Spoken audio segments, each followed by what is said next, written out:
लोग बाग दावा करते हैं कि विमान अमेरिका के या कहीं के लोगों ने बनाया, नहीं। विमान शब्द ही सबसे पहले हमारे ऋषियों ने प्रदान किया, और उस विमान का नाम था कामग विमान। कर्दम ऋषि के द्वारा उसका निर्माण किया गया था। कर्दम ऋषि ने अनेक वर्षों तक तपस्या की, और तपस्या के बाद जब ठाकुर जी उनसे प्रसन्न होकर के प्रकट हुए और बोले कि वरदान मांगो, क्या चाहिए, तो कर्दम ऋषि वरदान मांगते हैं। क्या मांग रहे हैं कि तथा सचाहम परिवोढु काम समान शीलाम ग्रह में दुधेनुम उपेयवान मूलमशेष मूलम दुराशय काम दुदांग्रिपश्य। सब लोग इधर देखो, सावधानी से सुनो। ये श्लोक जिनके बयान नहीं हुए उनको याद कर लेना चाहिए, और नित्य अपने ठाकुर जी से ये श्लोक बोलना चाहिए। इस श्लोक का अर्थ क्या है? जब ठाकुर जी प्रकट होकर के कर्दम ऋषि से बोले कि वरदान मांगो, तो कर्दम ऋषि कहते हैं, नाथ, मेरे अनेक वर्षों की तपस्या का केवल एक फल मुझको दे दीजिए। क्या?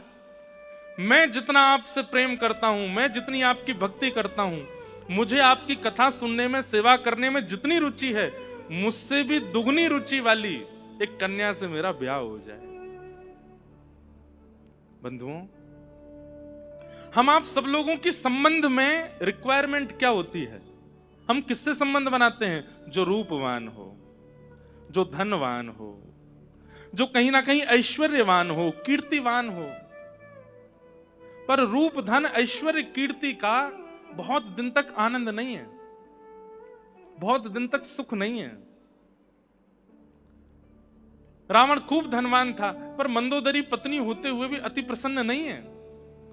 हिरण्यकश्यप तीनों लोकों का स्वामी बना बैठा था, लेकिन कयाधु प्रसन्न नहीं है। ऐश्वर्य, धन, संपत्ति और रूप, इनसे कुछ होने वाला नहीं है। इसलिए नित्य ठाकुर जी से आप एक प्रार्थना कीजिए, पत्नी मिले तो आपकी भक्त मिले, पति मिले तो आपका भक्त मिले, और जब पति पत्नी भक्त मिल जाए तो उसके बाद फिर बच्चे मिले तो आपके भक्त मिले, मित्र मिले तो आपके भक्त मिले।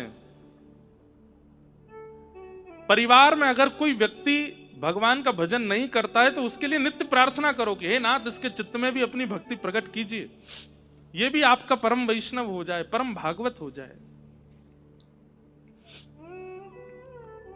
ठाकुर जी से आप कामना नहीं कर सकते, लेकिन किसी भक्त की कामना आप ठाकुर जी से कर सकते हैं कि हे नाथ, मेरे जीवन में एक भक्त आ जाए। एक बात बोलें, अगर वैष्णव पत्नी आ गई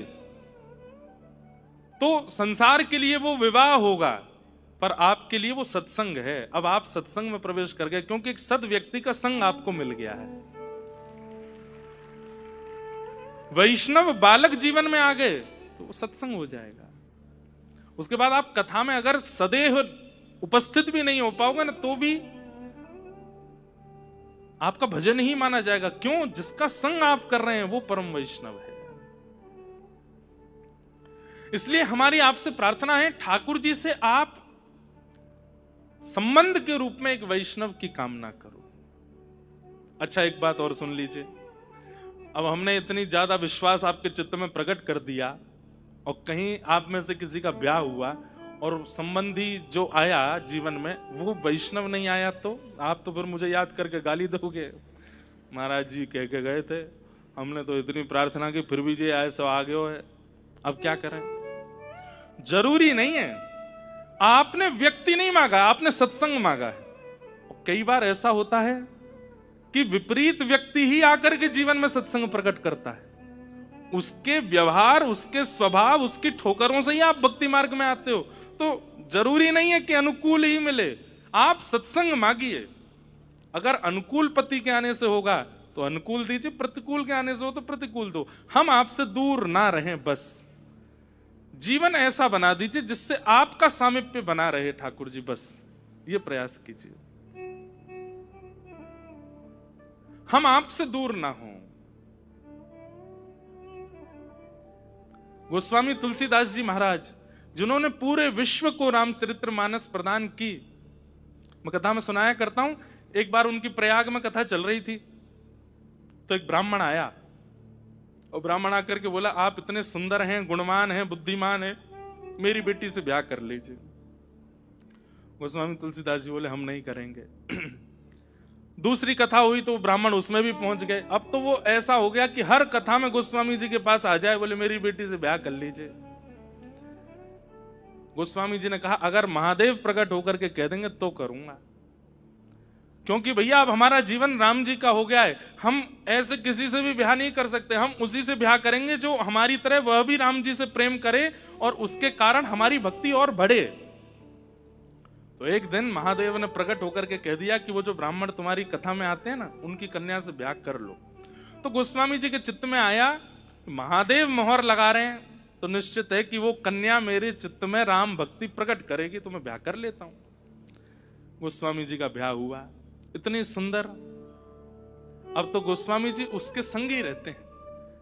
अब लोग बाग इसमें कई अपने अपने भाव जोड़ते हैं कि वो इतनी सुंदर थी, या गोस्वामी जी उससे प्रेम क्यों करते थे? प्रेम महादेव आज्ञा करके गए हैं, उससे ब्याह करो। तो गोस्वामी जी तो इसीलिए प्रेम करते थे कि भाई इसके कारण मुझे राम जी मिलेंगे। लेकिन गोस्वामी जी का ऐसा अथाह प्रेम कि एक दिन पत्नी परेशान हो गई, 5 साल हो गए मायके भी नहीं जाने दिया मुझको। अर्धरात्रि में सोता जान करके गोस्वामी जी को निकल गई अपने घर। गोस्वामी जी के जब नेत्र खुले तो भागे, ढूंढने कहां गई।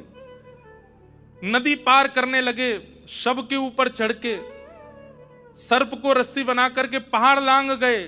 कितने कांटे लगे हैं, कितने वृक्षों से टकराए हैं, कोई पता नहीं है उसका। जब अपने ससुराल पहुंचे तो वहां देखा कि पत्नी अपने घर में है। तो उसके सामने जाकर के बोले, तुम मुझे छोड़ के क्यों चली आई? पत्नी ने कहा, दुर्गंध क्यों आ रही है आप में से? पता चला कि भाई ये तो शव को नाव बना करके, किसी मृतक व्यक्ति की लाश बहती हुई आ रही थी, उसको नाव बना के पार कर गए यमुना जी। सर्प को रस्सी बना करके पहाड़ लांग गए। आजकल की कन्या होती तो कहती, आप मुझसे कितना प्रेम करते, मेरे लिए किया इतना सब कुछ। लेकिन गोस्वामी जी की पत्नी बोली, इतना प्रेम यदि राम जी से किया होता, ये हाड़ मांस के पुतले के लिए आपने इतना कुछ कर दिया, अगर इतना कभी राघव जी के लिए किया होता तो आज राम जी आपको मिल गए होते।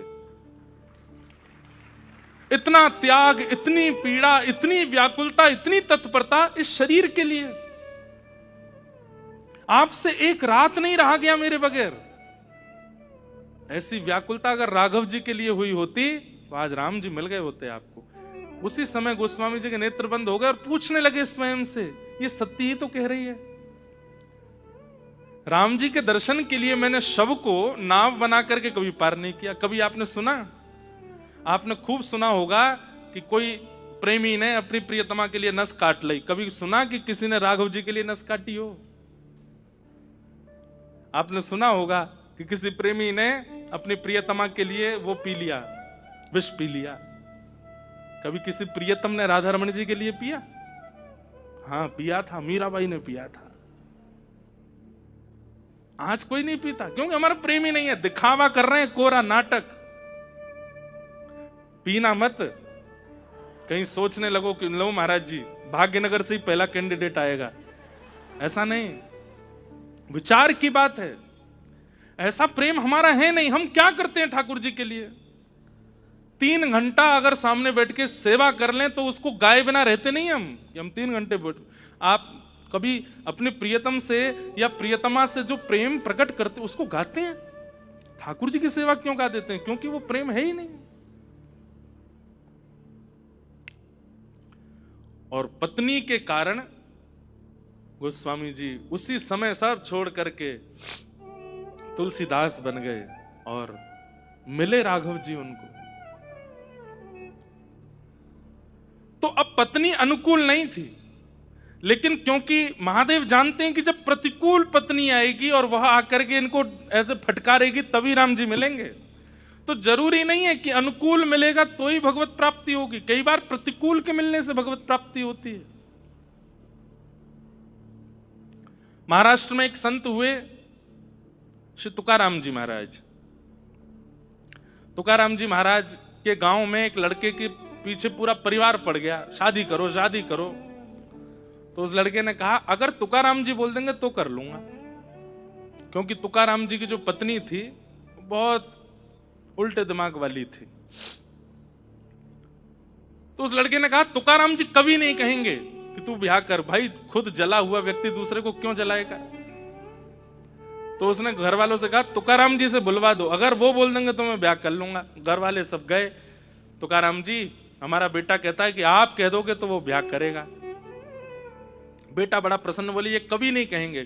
खुद इनकी पत्नी पूरा गांव जानता है कि वो भरे चौराहे पे पीट देती है, कभी कभी इनको सुना देती है।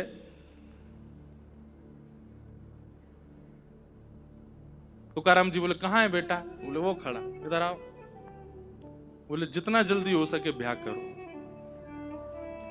उसने कहा महाराज आप कैसे कह सकते हैं, आप खुद इतना जूझ रहे हैं अपने जीवन में, ऐसी विपरीत पत्नी प्राप्त करने के बाद आप दूसरों को, ये तो आप अधर्म कर रहे हैं। कि मतलब कोई व्यक्ति निकल के गया मार्ग से तो उसको चाहिए कि मैंने जो दुविधाएं सहन करी मैं आने वाले यात्रियों को सावधान कर दूं कि भाई आगे का मार्ग खतरे से भरा है। लेकिन कई लोग होते हैं वो दुविधाएं सहन करने के बाद सोचते हैं कि मैंने सहन करी दूसरों को भी होनी चाहिए। तो दूसरों से क्या कहते, बहुत बढ़िया रास्ता जाओ। और जब वो गिरने लगे पड़ने लगे बोले अब आया मजा, अकेला मैं पीड़ित नहीं हूं ये भी है। तो बोले आपने तो ऐसा काम किया है कि आप अकेले पीड़ा सहन कर रहे थे तो आपने विचार किया कि ये भी एक सहन करने वाला हो जाएगा तो अच्छा लगेगा। तुकाराम जी बोले नहीं ऐसा नहीं है। तो फिर क्या है। बोले देखो अनुकूल पत्नी मिल जाए तो तुम विट्ठल भगवान का प्रेम से रोज दर्शन करने जाना, हर महीने जाया करना। और प्रतिकूल पत्नी अगर आ जाए जैसे मेरी पत्नी है तो एक गांव में 2 तुकाराम हो जाएंगे, फिर मैं भी तू भी, दोनों एक से हो जाएंगे। अपना उत्तराधिकारी भी तो चुनना है मुझको। इसलिए अनुकूल और प्रतिकूल दोनों स्थितियों को स्वीकार कीजिए। देखिए प्रसाद का एक नियम होता है, पुजारी जी जब हाथ में देते हैं तो हम उसको पा लेते हैं, लेकिन कई बार वो हाथ से गिर जाता है तो भी हम उठा के पा लेते हैं। प्रसाद अपवित्र नहीं होता। ऐसे जीवन में अनुकूल और प्रतिकूल दोनों प्रसाद है, दोनों को सेवन कर लो, दोनों को स्वीकार कर लो। कई बार प्रतिकूलताएं हमारे निर्माण के लिए अति आवश्यक होती हैं। अगर वो प्रतिकूलता जीवन में नहीं आएगी तो हमारा निर्माण नहीं हो पाएगा।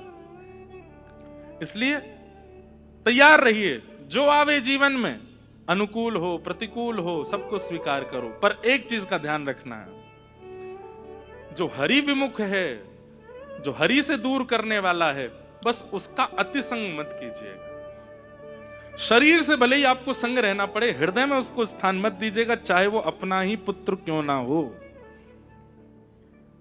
उसको हृदय में स्थान मत दीजिएगा। जो हरि विमुख करने वाला।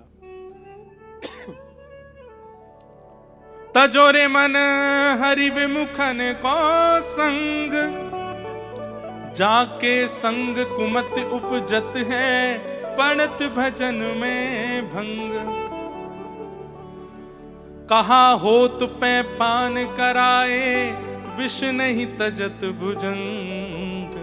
सूरदास कारी कामर पे, चढ़े न दूजो रंग। तजोरे मन हरि विमुखन को संग। तो कर्दम ऋषि ने भगवान को प्रकट करके क्या मांगा, मुझसे भी ज्यादा आपसे प्रेम करने वाली एक कन्या से मेरा ब्याह हो जाए। भगवान इतने प्रसन्न हो गए, कर्दम ऋषि से कहा ठीक है, पृथ्वी के प्रथम मानव स्वयंभू मनु की पुत्री देवहूति के साथ आपका ब्याह होगा। और मैं आपसे इतना प्रसन्न हूं कि मैं एक वरदान अपनी तरफ से दे रहा हूं कि आपके यहां पुत्र बनकर के मैं ही आऊंगा। और कर्दम ऋषि के 9 पुत्रियां हुई और 10वें संतान के रूप में भगवान कपिल का प्रादुर्भाव। बोलो कपिल भगवान की जय। एक बात बोलें, वैसे तो ये मेरे मन का भाव है, अनेक भक्तों के चरित्र पढ़ने के बाद, भागवत जी की 10 वर्ष सेवा करने के बाद एक चीज समझ में आई, ठाकुर जी से कुछ मांगो चाहे मत मांगो, ठाकुर जी पूरा करें ना करें ये उनकी इच्छा है। पर जिस किसी ने भी ठाकुर जी को संतान रूप में मांगा है ना, ठाकुर जी किसी ना किसी रूप में आते जरूर है। कितनों को देखा मैंने।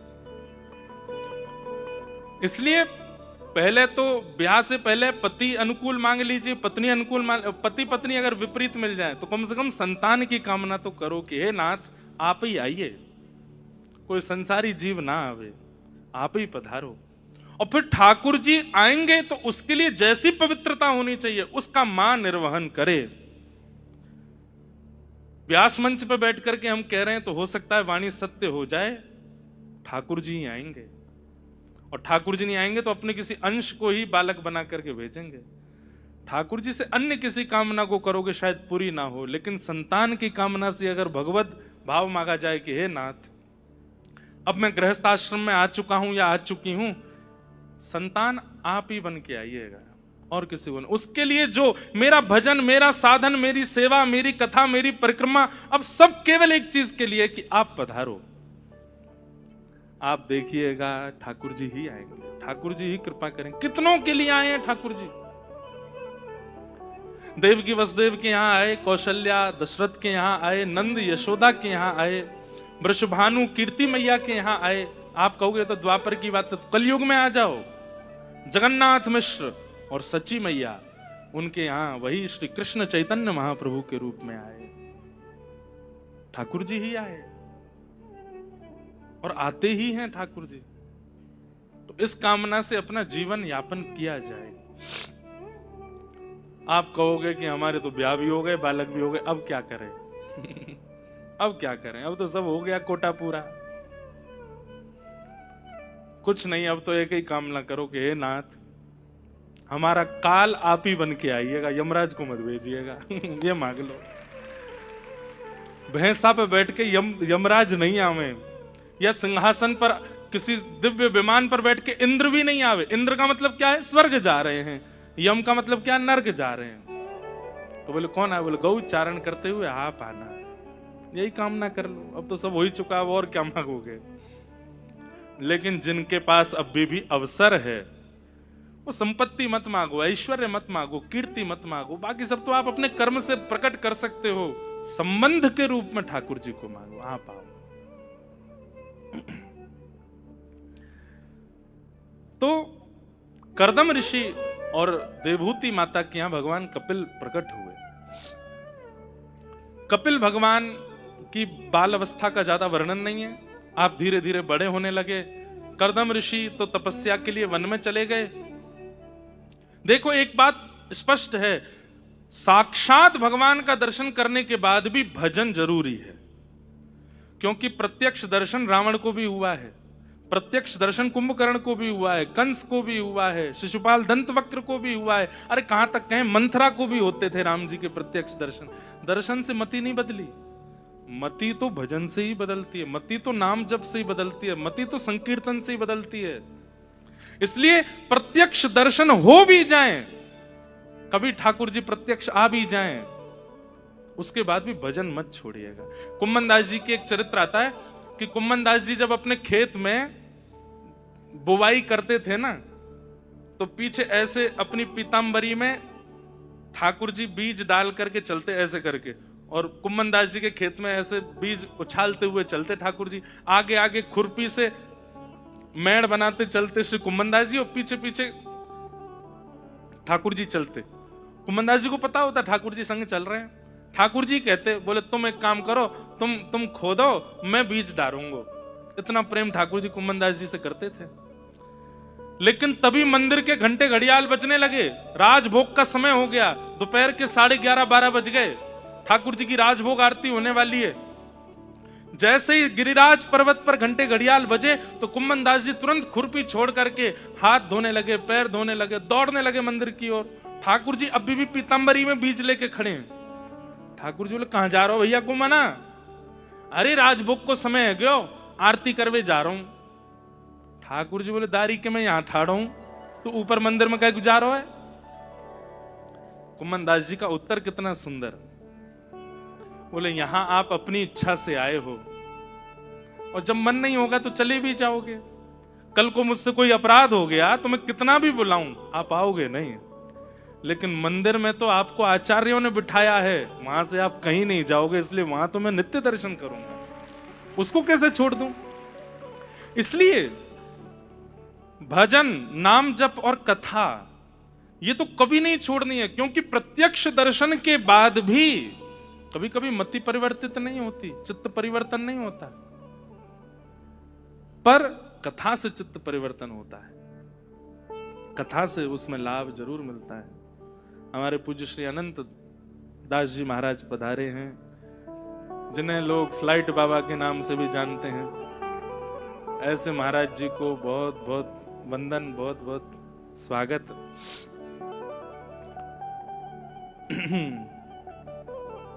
प्रसन्न चित्त रहते हैं महाराज जी हमारे, जब देखो हंसते ही रहते हैं। ऐसे महाराज जी से हम बस एक ही प्रसाद चाहते हैं, यही प्रसाद हमको भी दे दो कि हम भी प्रसन्न ही रहें, आनंद में रहें, बड़ी कृपा। तो हम क्या बता रहे थे कि प्रत्यक्ष ठाकुर जी के प्राप्त होने के बाद भी भजन नहीं छोड़ना है, भजन तो तब भी करना है, भजन का त्याग नहीं करना। और ये बात हमने कहां से सीखी?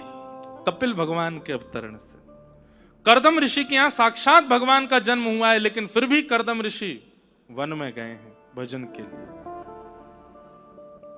देवभूति माता सामने बैठी हैं और देवभूति माता कहती हैं मेरे कुछ संशय हैं, आप समाधान कर दीजिए। तो कपिल भगवान बोले मैया मैं तो आपका लाला हूं, और मां कभी अपने बालक से जिज्ञासा करती है? बोले नहीं, थोड़ी देर के लिए मैं ये भूल गई हूं कि आप मेरे पुत्र हो, आप साक्षात परमात्मा हो, इस भाव से उत्तर दीजिए, पूछिए मैया क्या चाहते हो। अनेक प्रश्न किए हैं देवभूति माता ने, सब प्रश्नों को तो हम नहीं बोल पाएंगे, पर एक दो प्रश्न बोल करके कथा में आगे बढ़ेंगे। पहला प्रश्न कि निर्वेणा नितराम भूमल असद इंद्रिय तर्षणात् येन संभाव्यमानेन प्रपन्नान्धं तम प्रभो।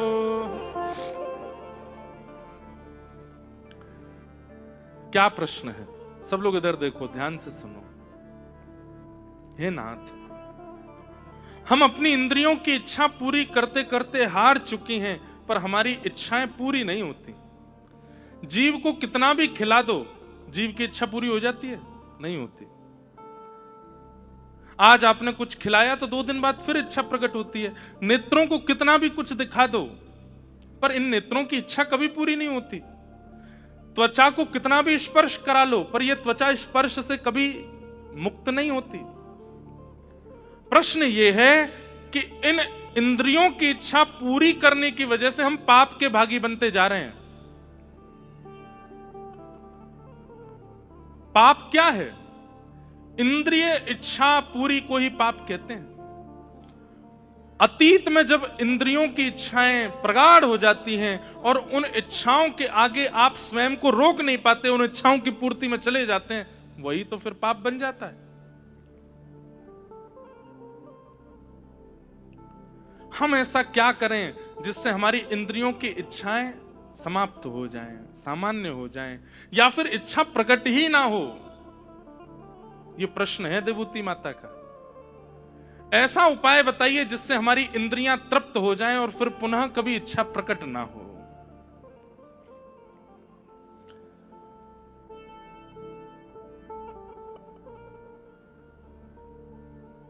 कालो न याता वयमेव याता, भोगा न भुक्ता वयमेव भुक्ता, तपो न तप्ता वयमेव तप्ता। कालो न याता वयमेव याता, तृष्णा न जीर्णा वयमेव जीर्णा। एक शास्त्रीय बात है, भोगा न भुक्ता वयमेव भुक्ता। हम भोग को भोगने से शुरू करते हैं, चख के देखते हैं चलो कैसा है, लेकिन एक दिन ऐसा आता है कि इतने आदी हो जाते हैं उस भोग्य वस्तु के, फिर हम ना चाहते हैं कि हम नहीं भोगे, लेकिन फिर भी उसके बिना रह नहीं पाते। अब हो क्या जाता, वो हमको भोग रहा है, वो हमारा भक्षण कर रहा है। जो लोग पीला पानी पीते हैं वो पहली बार चखने के लिए ही पीते हैं, तो दोस्त वस्त कह रहे हैं पी लो एक बार चख के तो देखो कैसा है।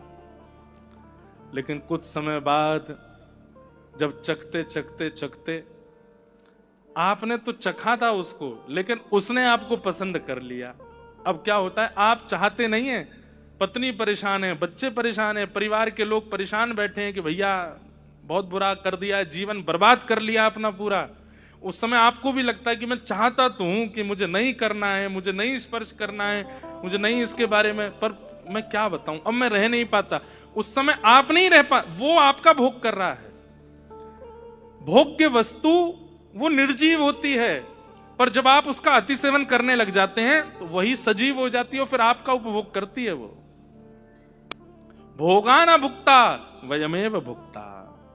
वो भोग्य वस्तु कभी खत्म नहीं होती, उसका भोग करते करते आप खत्म हो जाते हो। 3 इंच की सिगरेट और 3 मन की काया, बताओ कौन बलवान, कौन ज्यादा बलवान है? 80 किलो के आप बलवान हो या 3 ग्राम की 30 ग्राम की सिगरेट बलवान है? कौन बलवान है बता दो। 80 किलो के आप, देखने में तो आप ही बलवान हो, परंतु आप आदी हो उसके, इसलिए वो बलवान है। भोगाना भुक्ता वयमेव भुक्ता। दूसरा कहते हैं तपो न तपता वयमेव तपता। मैं तप करूंगा तप करूंगा तप करूंगा तप करूंगा। अब मैं भजन करूंगा, कब करोगे? स्कूल पूरा हो जाएगा उसके बाद करूंगा, फिर कॉलेज पूरा हो जाएगा उसके बाद करूंगा, यूनिवर्सिटी हो जाएगी फिर करूंगा, ब्याह हो जाए फिर पति पत्नी दोनों करेंगे, एक बालक हो जाए फिर करेंगे, बालक का स्कूल हो जाए फिर करेंगे, बालक की सगाई हो जाए फिर करेंगे, अब बालक के बच्चे हो जाए फिर करेंगे। करते करते करते करते जब माला उठाने के लिए हाथ बढ़ता है, शमशान घाट कहता आ जाओ बेटा, तुमने तो किया नहीं, मैं ही तपाऊं तुमको। तपो न तपता वयमेव तपता। हम तप करेंगे कहते कहते कहते कहते एक दिन फिर हमको तपा दिया जाता है अग्नि में ही, किया नहीं। भोगा न भुक्ता वयमेव भुक्ता, तपो न तपता वयमेव तपता, तृष्णा न जीर्णा वयमेव जीर्णा।